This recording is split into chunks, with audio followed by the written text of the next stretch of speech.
며칠 전에 제가 아침에 일어나서 딱 샤워를 하려고 하는데 두 단어가 제 머릿속에 팍 박혔습니다. 하나는 뭐냐면 후회, 그리고 또 하나의 단어는 걱정. 후회와 걱정이라고 하는 단어가 제 머릿속에 팍 박혔습니다. 보통 후회와 걱정의 이 먹구름이 밀려오면 우리는 잠에서 깹니다. 어느 날 갑자기 평소보다 내가 빨리 눈이 확 떠졌던 그런 때가 있으셨습니까? 내 마음속에 너무나 무거운 무언가가 나의 마음을 짓누를 때 우리는 잠에서 깨서 이야기합니다. 내가 그때 왜 그걸 선택했지? 내가 왜 그때 그것을 선택해서 지금 내가 이렇게 어려움을 당하는 거야? 그때 그렇게 안 했으면 지금 내가 더 좋았을 텐데 라고 하는 후회가 밀려오기도 하고요.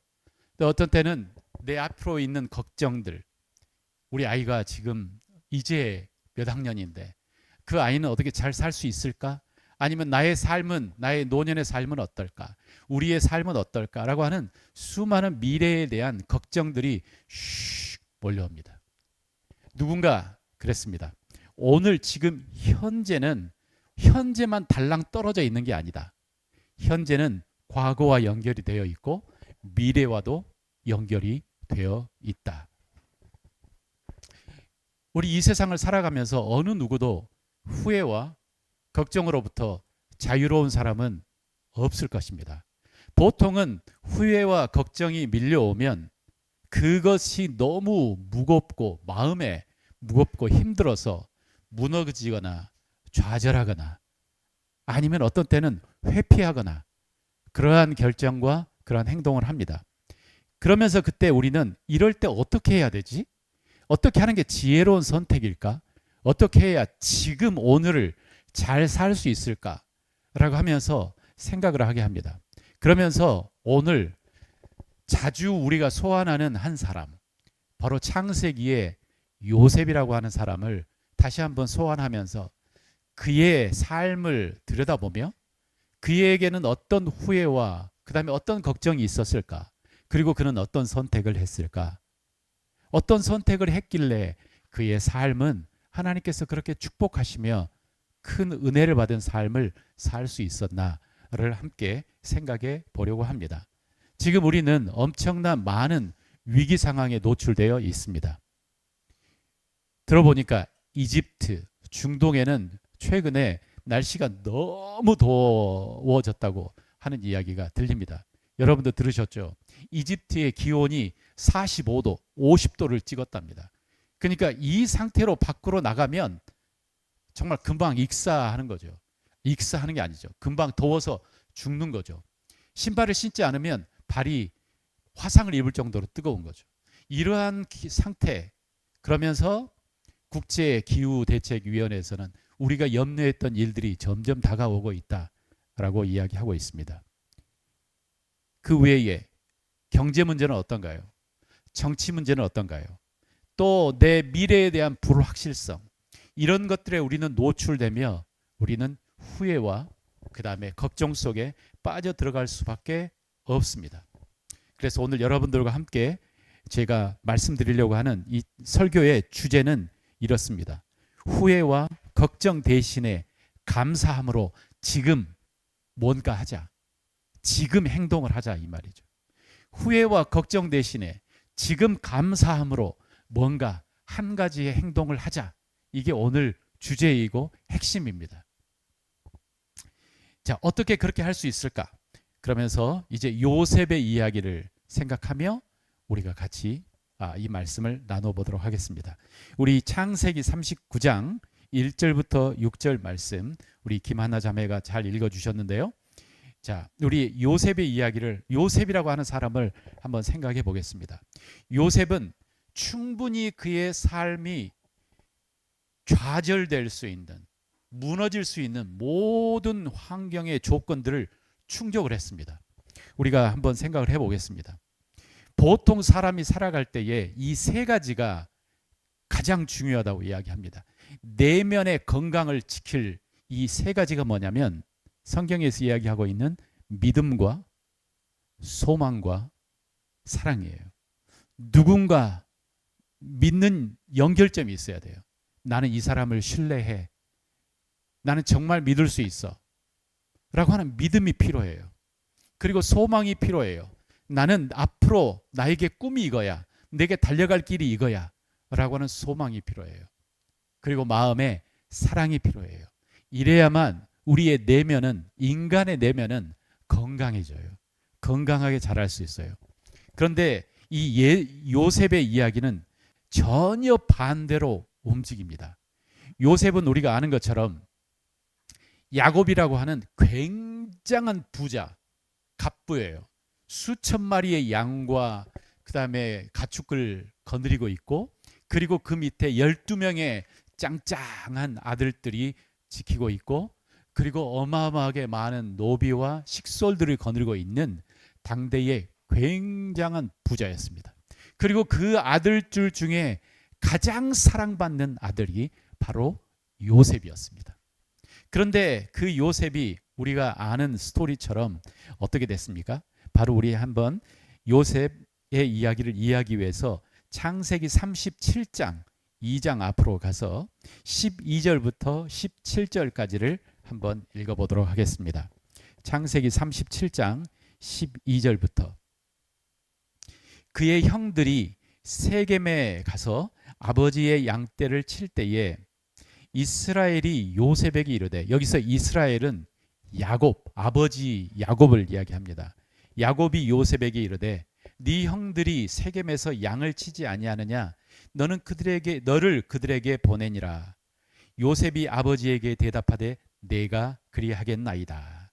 자, 그래서 이 형들이 그 양을 치는 사람들의 그 행동들을 나는 다 이해는 못하지만 때에 따라서 이 양들에게 먹이를 주기 위해서 지금은 사료를 그냥 막 주지만 양들을 몰고 푸른 초장으로 얘들을 데려다녀야 됐는데 당시에는 그 풀 먹일 만한 곳들이 주변에 그렇게 많지 않았나 봐요. 그리고 이스라엘은 북쪽은 굉장히 푸른데 남쪽으로 내려갈수록 사막이에요. 그래서 자, 너희들이 데리고 가서 양에게 풀을 먹이고 와라. 근데 이 여행이 하루 이틀이 아니에요. 굉장한 많은 시간을 걸려서 양들을 여기저기 데리며 풀을 먹이고 오는 겁니다. 그때 아버지가 좀 걱정하셨나 봐요. 너의 형들이 잘하고 있는지 좀 봐라. 그래서 요셉을 보냅니다. 그러니까 또 요셉이 순종하는 마음으로 네, 그러하겠습니다. 14절에 이스라엘이 그에게 이르되 가서 네 형들과 양떼가 다 잘 있는지 보고 돌아와 내게 말하라 하고 그를 헤브론 골짜기에 보내니 그가 세겜으로 가니라. 어떤 사람이 그를 만난즉 그가 들에서 방황하는지라. 그 사람이 그에게 물어 이르되 네가 무엇을 찾느냐? 그가 이르되 내가 내 형들을 찾나이다. 청하건대 그들이 양치는 곳을 내게 가르쳐 주소서. 17절 그 사람들이 이르되 그들이 여기서 떠났느니라. 내가 그들의 말을 들으니 도단으로 가라 하니라. 요셉이 그의 형들의 뒤를 따라가서 도단에서 그들을 만나니라. 그래서 요셉의 형들이 계속 양들의 먹일 것을 찾다가 어디까지 가냐면 굉장히 북쪽에 도단이라고 하는 곳이 있어요. 이 도단은 굉장히 푸르르고 그리고 많은 상인들이 왔다 갔다 하는 길목이에요. 그러니까 형들이 거기까지 갔대요. 그러니까 또 요셉이 충실하게 이제 거기까지 갑니다. 자, 요셉이 그리고 형들을 만났는데 형들이 어떻게 합니까? 18절 요셉이 그들에게 가까이 오기 전에 그들이 요셉을 멀리서 보고, 그러니까 요셉은 그 어린 이제 형들을 정말 만나기 위해서 세겜에 갔다가 세겜에서 형들을 못 찾고 도단이라고 하는 곳까지 굉장히 긴 여행을 형들을 찾아서 돌아다니는 거죠. 형들을 얼마나 만났으면 얼마나 기쁘겠습니까? 그런데 그 오는 요셉을 형들이 알아차렸어요. 그러면서 뭐라고 하냐면 그를 죽이기를 꾀했어요. 죽여야 되겠다. 그러니까 이 요셉은 전혀 형들이 자기를 향해서 어떤 마음을 가지고 있는지를 몰랐던 것 같아요. 그래서 형들이 생각하기를 얘를 죽여야 되겠다. 왜냐하면 형들이 요셉을 너무나 싫어했거든요. 시기와 질투로 죽일 만큼 싫어했어요. 자신의 동생이지만. 자, 그것도 모르고 요셉은 갔고, 그리고 목숨은 건졌지만 그가 어떻게 됐습니까? 노예로 팔려갔습니다. 이스마엘 그 상인에게 팔려갔고, 그 이스마엘 상인은 요셉을 사서 거기에서 쭉 밑으로 내려와서 이집트까지 가서 이집트에 요셉을 팔아 넘겼습니다. 자, 그러니까 이 요셉의 삶 속에 믿음과 소망과 사랑이 가득했었을 거예요. 그 전에는 아버지가 나를 정말 사랑해, 그리고 우리 형들도 나를 사랑해, 그렇게 혼자 생각했겠죠. 그리고 나의 삶에 소망이 있어, 그리고 나는 정말 우리는 서로 신뢰할 수 있는 좋은 가정이야. 그런데 이 모든 것들이 다 무너져 버렸어요. 자, 그의 믿음은 산산이 부서졌습니다. 그의 형들을 향한 그의 믿음, 그리고 우리 아버지가 나를 지켜줄 거라고 하는 그 믿음, 이 믿음이 완전히 무너졌습니다. 그의 소망은 완전히 절망으로 뒤덮였습니다. 그전에는 그가 꿈이 있었을 거예요. 그런데 갑자기 노예가 돼버렸어요. 노예는 어떤 존재인가요? 노예는 미래를 바라볼 수 없는 존재예요. 노예는 자신의 것이 없어요. 당시의 노예는 가축처럼 아니면 물건처럼 취급을 당했던 때예요. 그런데 그가 순간에 노예가 돼버렸어요. 그는 그의 마음에 사랑 대신에 그의 마음은 복수와 분노로 가득 찼을 거라고 생각해요. 어떤 분하고 이야기를 하다 보니 이렇게 이야기하시더라고요. 아마 요셉이 처음에 팔려갔을 때 그 상태는 지금 무슨 일이 일어나는지 잘 몰랐을 것이다. 너무나 무섭고 두렵고 일들이 빨리빨리 진행이 되기 때문에 이게 무슨 일이지? 무슨 일이지? 그랬을 것이다. 그리고 어디로 갔냐면 이집트로 갔어요. 한 번도 가보지 못한 곳. 언어가 다른 곳. 무슨 말이지? 이 사람들은 누구야? 그런 것에 턱 떨어진 거죠. 그러다가 사람은 적응하는 동물이라 그곳에서 보디발의 집에서 적응을 하다가 어느 순간 현타가 오지 않았을까. 그 현타는 뭐냐면 자기가 지금 어떤 상황에 처해 있는지 그 마음이 확 들어오지 않았을까. 여러분 같으면 어떻을 거예요? 지금 여기에서 있는데 갑자기 잡혀갔어요. 갑자기 잡혀갔어요. 그래가지고 내가 나의 주장을 할 수도 없고 먹고 싶은 것을 먹을 수도 없고 말을 해도 못 알아먹는 아예 다른 나라로 노예로 잡혀간 거죠. 그러니까 그 앞은 캄캄했을 것 같아요. 믿음도 없고 그 다음에 소망도 없고, 그리고 저녁마다 잠을 자면 후회와 걱정과 이러한 마음들이 그의 마음을 감싸고 두려움이 감싸고, 그러면서 또 그 마음속에 형들을 향한 그 분노, 그리고 자신에 대한 알아차지 못했던 내가 얼마나 바보였나라고 하는 자신에 대한 자책함, 이러한 것들이 그의 마음을 가득 잡았을 거라는 거죠. 사람들이 보통 이렇게 믿음이 깨져버리면, 사람들이 이렇게 소망이 무너져버리면, 그리고 그 마음에 사랑 대신에 분노로 가득 쌓이게 되면 사람은 어떻게 될까? 그 사람은 망합니다. 죽습니다. 우리 지난주에도 잠깐 언급했던 것처럼 우리 죽음의 수용소라고 하는 첫 책을 썼던 빅터 프랭크라고 하는 사람의 그 이야기를 들으면 이게 더 절절하게 보입니다. 그는 이런 글을 썼습니다. 미래에 대한 믿음을 잃은 수용자는 불행한 결실을 맞았다. 믿음을 상실하면서 그들은 정신적인 힘을 잃고 말았다. 그들은 스스로 무너져 버렸으며 정신과 신체가 파괴되는 길로 들어섰다. 이렇게 이야기하고 있더라고요. 제가 그 빅터 프랑크가 있었던 그 폴란드의 그 아우슈비츠라고 하는 곳을 제가 한번 가본 적이 있어요. 그러니까 그곳에 갔는데 정말 그 허벌판, 넓은 벌판에 기찻길이 하나 쭉 있습니다. 그리고 그 기차의 종착역이 바로 아우슈비츠예요. 원래 아우슈비츠에 또 다른 감옥이 있었어요. 그런데 이 유태인들을 수용할 수 없을 만큼 사람들이 계속 오니까 이제 그곳에서 한 20분 떨어진 곳에 두 번째 아우슈비츠에 커다란 이 유대인 수용소를 지어놓은 거예요. 그래서 독일에서 전 폴란드에서 전 유럽에서 유태인들을 잡으면 글로 다 이송하는 거죠. 그리고 그 기찻길이 딱 떨어져 있는 그곳에 이제 이야기에 의하면 유태인들이 이제 처음에 독일군들이 유태인을 딱 잡아갔을 때 뭐라고 이야기하냐면 너희들을 다른 곳으로 이송해서 다른 곳에서 살도록 할 것이다 라고 그렇게 이야기를 한대요. 그러면 유태인들은 자기가 필요한 것들, 힘이 될 수 있는 돈이 될 것들 다 모으지 않겠습니까? 그래 가방에다 딱 싸고 이제 지금 내 집, 그 다음에 내가 가지고 있던 거 다 잃어버리지만 그러나 새로운 삶을 살아야 되는구나 라고 생각하고 이제 탔는데 기차는 끊임없이 계속 가는 거예요. 하루 이틀, 일주일, 거의 한 달에 걸쳐서 아우슈비츠까지 와요. 그리고 그 아우슈비츠가 종착역이에요. 딱 종착역에 딱 내리면 사람들은 기진맥진 정말 탈진 상태로 있는 거죠. 사람들이 딱 나오면 거기에 누가 기다리고 있냐면 독일 장교가 기다리고 있습니다. 이 독일 장교는 의료 장교예요. 의무 장교예요.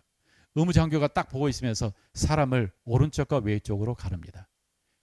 이 사람이 나이가 먹고 어린아이고 몸이 힘이 없으면은 왼쪽, 건강할 것 같으면 오른쪽. 그래서 그의 손가락 하나로 오른쪽, 왼쪽이 갈립니다.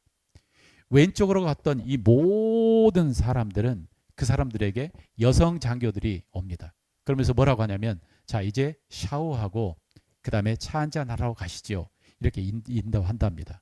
그럼 그 사람들이 다 이제 그 여성 장교를 따라갑니다. 그리고 그곳에 한 막사가 있어요. 자 여러분 모든 옷을 벗고 자 이곳으로 들어가서 단체 샤워를 합니다. 그런데 여성 장교가 혹시 이 사람들이 반란을 할까봐 자신들도 같이 들어간대요. 그리고 어느 순간 갑자기 저 위에서 가스가 확 쏟아져 나오고 한 5분 내로 그에 있는 사람들 모든 사람들이 다 죽게 된답니다. 그리고 그들이 죽으면 그들의 몸에서 가지고 있었던 모든 것들을 다 쓸만한 것들 다 빼내고 그리고 바로 그 옆에 뭐가 있냐면 화장장이 있어요. 순간에 5분 내에 이 사람들을 죽이고 화장장에서 죽이고 그리고 이 옆에 있었던 오른쪽에 있었던 사람들은 살아남아. 이 사람들은 그 모든 뒤처리를 하는 사람들이 이 사람들이에요. 빅터 프랑크가 바로 이곳에 있었다는 거죠. 그러면서 그가 보는 게 뭐냐면 나는 누가 살지 누가 죽을지 후에 알겠더라. 어떤 사람이 죽을 사람이냐면 믿음과 소망과 사랑을 잃어버린 사람, 꿈을 잃어버린 사람, 소망을 잃은 사람, 살 존재의 의미, 목표를 잃어버린 사람들은 다 죽더라 라고 이야기하고 나는 꼭 살아남아야 돼. 이런 사람들은 살더라. 그러면서 그가 심리학자거든요. 의미가 삶의 의미가 얼마나 중요한지에 대해서 그런 이야기를 하고 있습니다. 그러니까 그 빅터 프랑크의 그 상황에 의하면 그 요셉은 그러한 것에 노출됐어요. 믿음도 무너지고 소망도 없고 그 다음에 사랑도 없는 그곳에 있는데 이 사람이 살아남은 거예요. 이 요셉이라고 하는 사람이 어떻게 살아남았을까? 어떻게 살아남았을까? 성경은 이야기합니다. 우리 성경 39장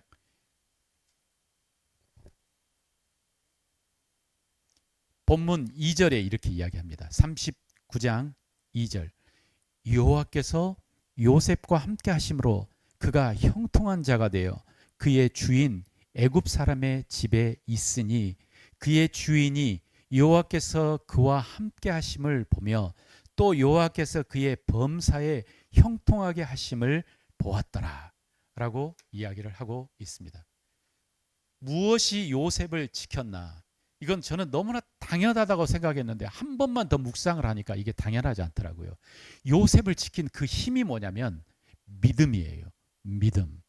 그러니까 요셉이 가지고 있던 인간에게 있었던 그 모든 믿음은 와르르 무너졌어요. 형들에 대한 배신감으로 믿음이 하나 무너지고 아버지는 나를 지켜줄 거라고 생각했는데 아버지는 너무 힘이 없어요. 아무것도 하실 수 없잖아요. 내가 어디에 있는지도 지금 몰라요.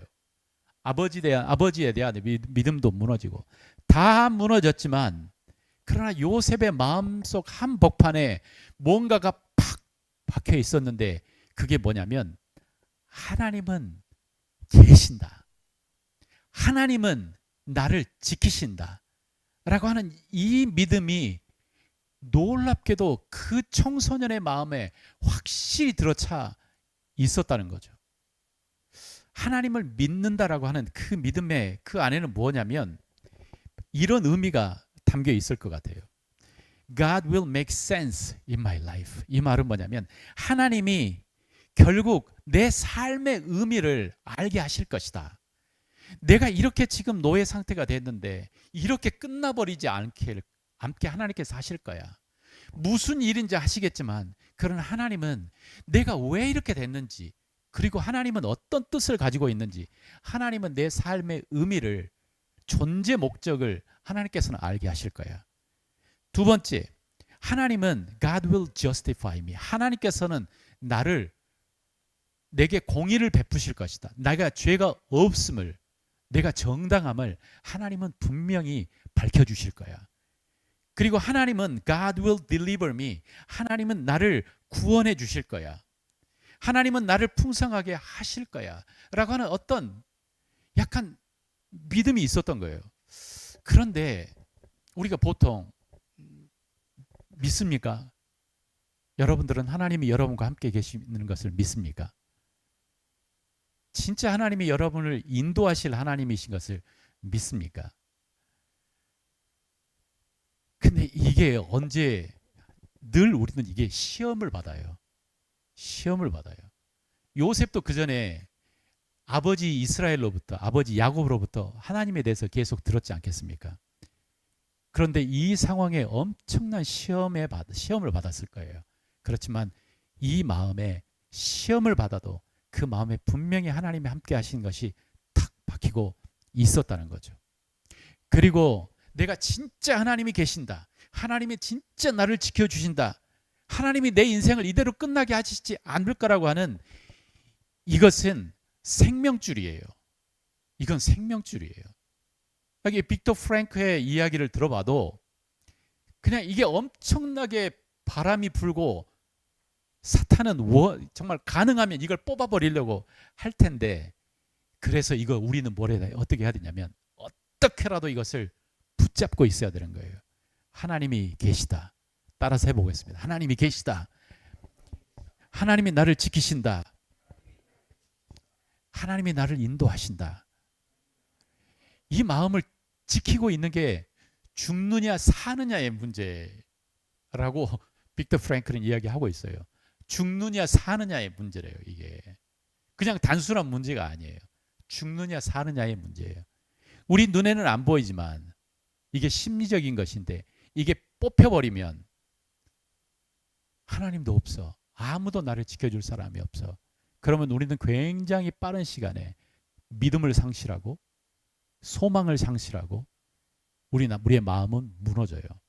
조금 전에 읽었던 것처럼 마음이 이렇게 무너져 버린 사람은 그의 육체가 무너져요. 그리고 그는 면역력이 떨어지고, 그리고 결국 그것을 버티지 못하고 죽게 되더래요.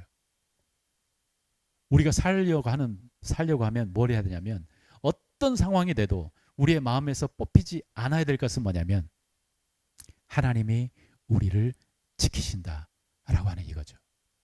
빅터 프랭크 그 자체도 자신이 엄청난 이 절망 속에 빠졌던 그 상황을 그가 토로하면서 그의 다른 책에 이렇게 이야기하고 있습니다. 그러니까 1994년에 자기 아내와 그리고 자기 아버지, 어머니, 여동생, 그리고 이렇게 여동생의 가족과 함께 다 수용소로 이제 잡혀갔다가, 이제 수용소에서 첫 수용소에 아버지와 어머니는 돌아가시고, 그리고 자기 아내와 함께 이 아우슈비츠로 이송이 되었어요. 그리고 그곳에 어머니도 함께 따라왔는데, 어머니는 바로 그 의료 장교의 레프트, 라이트의 왼쪽으로 갔고, 바로 그곳에서 가스 챔버로 가게 되어서 어머니가 그곳에서 살해를 당했어요. 그리고 조금 있는데 그를 진짜 무너지게 했던 게 뭐냐면 그의 아내 틸리가 그 아우슈비츠에서 같이 있었는데 분리되고 다른 수용소로 이송이 되었어요. 그러면서 그가 이야기하기를 그 순간이 내 마음이 좌절되고 나는 비탄에 빠질 수밖에 없었다 라고 이야기를 하더라고요. 그 순간에 나는 내 생이 끝났다, 절망이다, 끝이다 라고 그렇게 이야기를 하고 있었어요. 그런데 그가 살아나는 이유, 살아야 되겠다라고 하는 그 마지막 뭐가 남겨 있는데 그게 뭐냐면 그가 끝까지 숨겨왔던 책 한 권의 원고, 의사와 무슨 정신건강, 이 책이 있었어요. 의사와 정신이라고 하는 이 원고, 자기가 꼭 이게 마무리해야 되는 그것을 다 안 뺏기고 여기저기다가 숨겨서 가져왔는데 이게 뺏긴 거예요. 나치에게. 그리고 이게 불살라지고 자기 눈앞에서 사라져버린 거예요.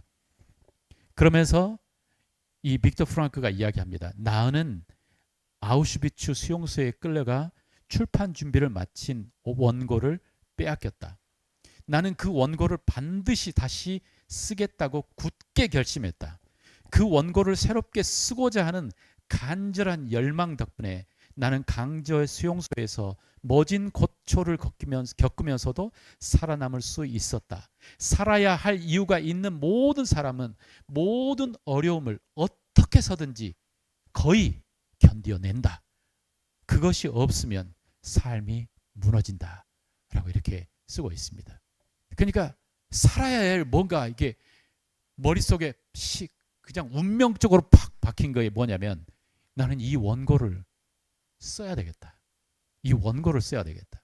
이거를 쓰지 않으면 내 인생은 정말 의미가 없다라고 생각하면서 그것을 쓰기 위해서 살아남은 거죠.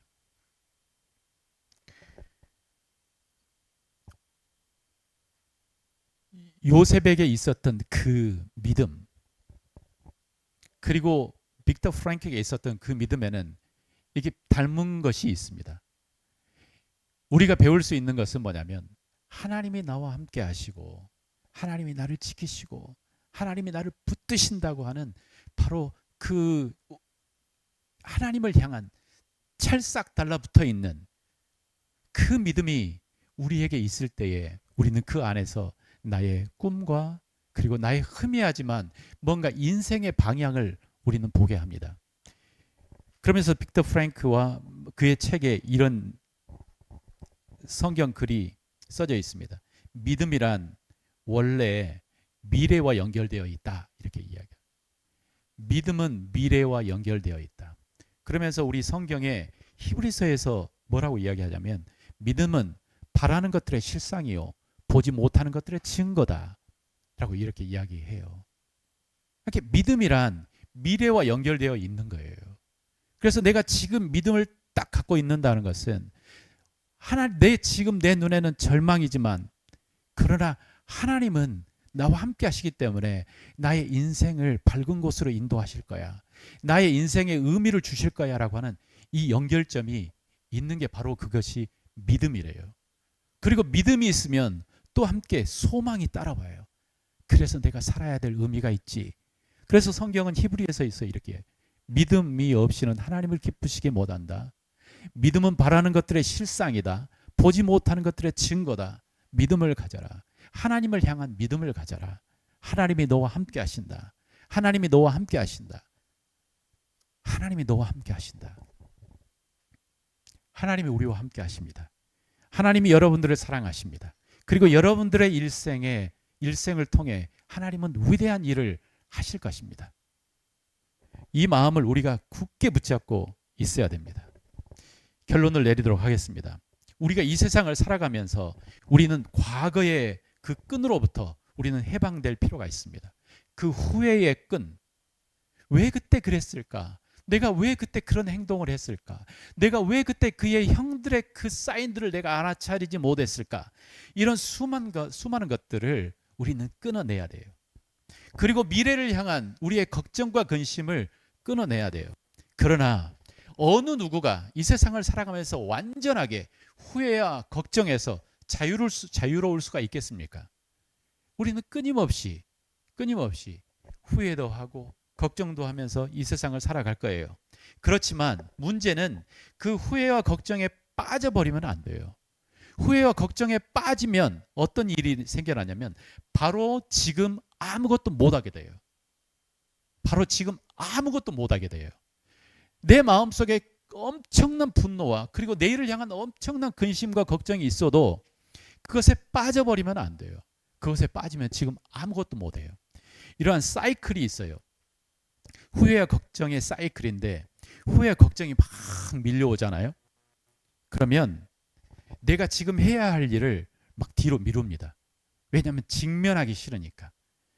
그러면 이 후회와 걱정이라는 놈들이 더 크게 내 마음속에 두려움으로 다가옵니다. 그리고 이 후회와 걱정이 더 커집니다. 그러면 우리는 또 뒤로 미룹니다. 그러면 얘들은 더 크게 우리에게 다가옵니다. 그러면서 결국 우리는 뭘 하냐면 포기합니다. 못하겠다. 안 하겠다. 끝이다.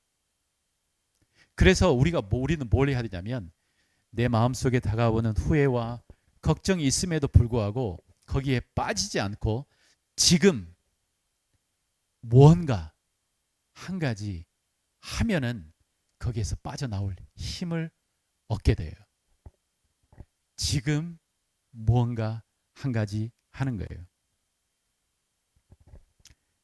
저도 얼마 전에 제 마음속에 이런 뭔가가 확 몰려들기 시작했어요.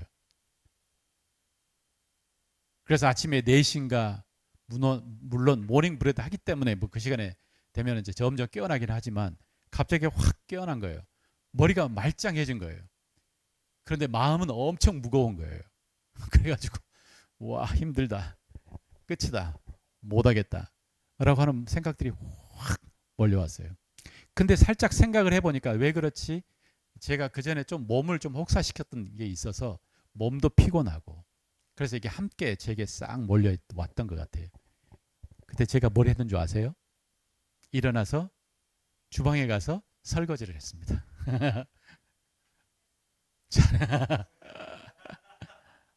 설거지했습니다. 그리고 일어나서 시간이 있어서 그때 시간이 있어서 밖에 나가서 산책을 했습니다. 그리고 돌아오 보니 집에 이곳저곳에 할 일들이 보이더라고요. 그 일을 했습니다. 그러다 보니 내 마음을 붙잡고 있었던 그 두려움, 내 마음을 붙잡고 있었던 그 회의하는 마음, 걱정하는 마음이 사라졌어요. 이처럼 무언가 그 후회와 두려움 속에 우리는 완전히 자유로울 수는 없지만 그러나 거기에 빠지지 않고 지금 오늘 무언가 한 가지를 하는 것은 진짜 중요해요. 진짜 중요해요. 이게 여러분들을 살려요. 우리를 붙잡아요. 이 믿음 하나님께서 함께 하신다. 이 믿음 하나님께서 나를 지키신다.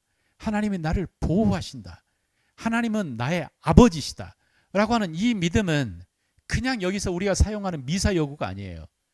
이것은 죽고 사는 문제예요. 나를 어떻게 지키는지에 대한 이 힘이에요.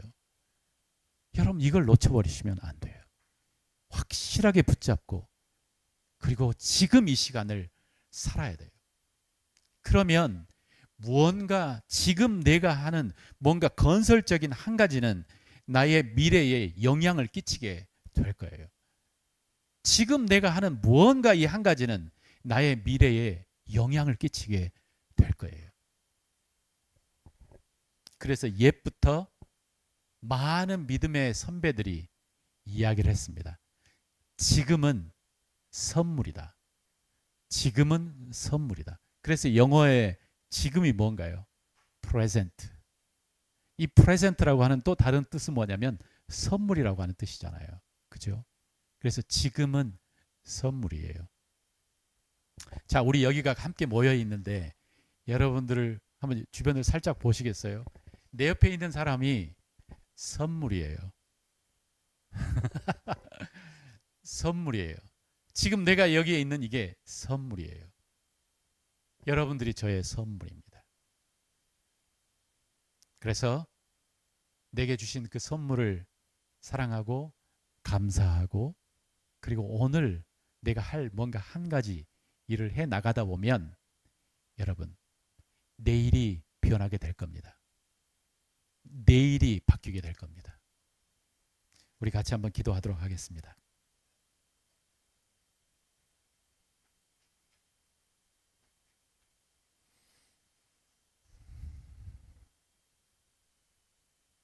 우리 같이 기도하기를 하나님, 우리가 조금 전에 찬양했던 찬양도 그렇고 주님 감사합니다. 주님 감사합니다.